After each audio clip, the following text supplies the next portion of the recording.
ఓ ధృతరాష్ట్ర మహారాజా, నీ కుమారుడైన దుర్యోధనుడు యుద్ధం చేయడానికి ఉరకలు వేస్తున్న తన సైన్యాన్ని, పాండవుల సైన్యాన్ని ఒకసారి బాగా చూశాడు. తన బలమెంతో, ఎదుటివారి బలమెంతో అంచనా వేశాడు.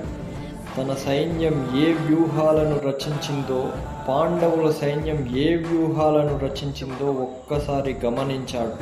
వెంటనే తన రథాన్ని తన గురువుగారు ద్రోణాచార్యుల వద్దకు పొమ్మన్నాడు. కౌరవుల సైన్యాధ్యక్షుడు భీష్ముడు.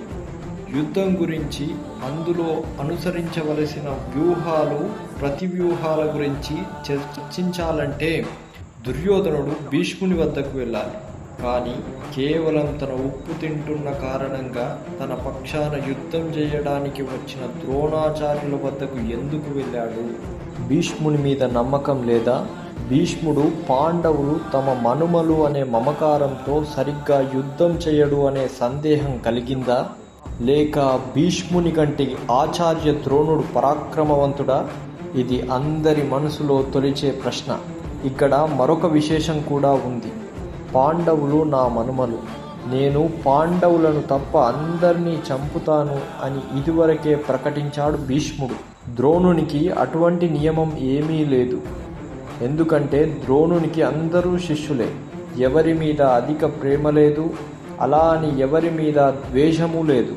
కాకపోతే అర్జునుడు అంటే ప్రత్యేకమైన అభిమానం, అంతవరకే. ఆ కారణం చేత ద్రోణుణ్ణి పాండవుల మీదికి రెచ్చగొడదామని వెళ్ళి ఉండవచ్చు. దుర్యోధనుడిది కుటిల బుద్ధి. అలాంటి వాడు ఎప్పుడూ సక్రమంగా ఆలోచించడు, వక్రంగానే ఆలోచిస్తాడు. పాండవుల సైన్యాధ్యక్షుడు దృష్టద్యుమ్నుడు. అతను పాండవుల భార్య ద్రౌపదికి అన్నగారు. అతడి తండ్రి ద్రుపదుడు ద్రోణాచార్యుణ్ణి అవమానించాడు. దానికి అర్జునుడి ద్వారా ప్రతీకారం తీర్చుకున్నాడు ద్రోణుడు. ద్రోణుణ్ణి చంపే కుమారుడు కావాలని తపస్సు చేశాడు ద్రుపదుడు. దాని ఫలితంగా దృష్టద్యుమ్నుడు అగ్నిలో నుండి జన్మించాడు. కాబట్టి దృష్టద్యుమ్నుడు కేవలం ద్రోణుని చంపడానికే పుట్టాడు అని అందరికీ తెలుసు. ఈ విషయం తెలిసి కూడా ద్రోణుడు దృష్టద్యుమ్నునికి విలువిద్యలు నేర్పించాడు.